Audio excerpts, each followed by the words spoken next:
Tinitingnan ngayon ng pulisya kung may foul play sa pagkamatay ng 5 preso habang inihahatid patungo sa kanilang piitan sa Payatas, Quezon City. Ang buong detalye ng balitang yan ihahatid sa atin ni Allen Ibanez mula sa Camp Crame. Allen.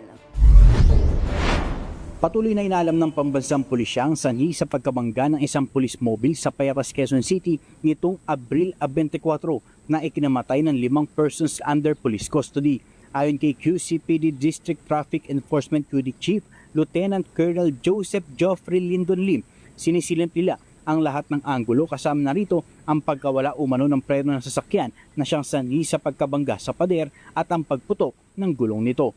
Kaya naman agad na ibinalik ng QCPD ang naturang mobile sa kasa upang isailalim sa technical inspection ang naturang sasakyan.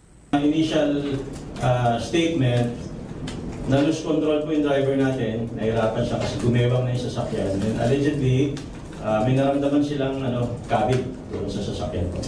Saad ng opisyal, 7 taon pa lamang ang police mobile na sinakyan ng mga biktima at sumailalim rin sa regular preventive maintenance service bago ito gamitin ng pulisya.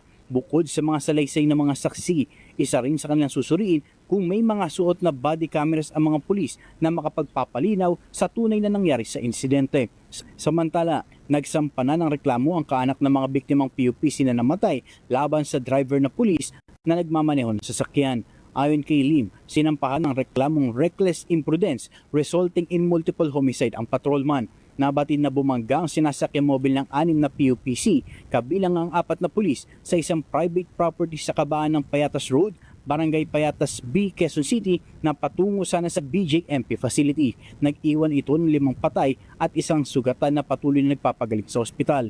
Habang ang 4 na pulis naman ay patuloy na nagpapagaling din sa ospital matapos magtamo ng iba't ibang bali sa katawan matapos ang insidente. Umapila naman sa publiko ang PNP na tigilan at iwasan ng mga espekulasyon sa nangyaring aksidente habang gumugulong ang investigasyon na pinangungunahan ng DIDM.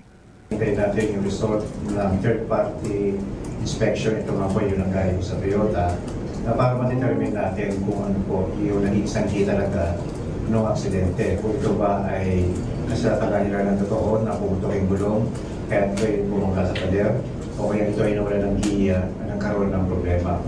Magkakaroon pa man, sinasabi na titingnan yung all possibilities na ano ba ang possible liabilities ng Philippine National Police, hindi lang ng QCPD.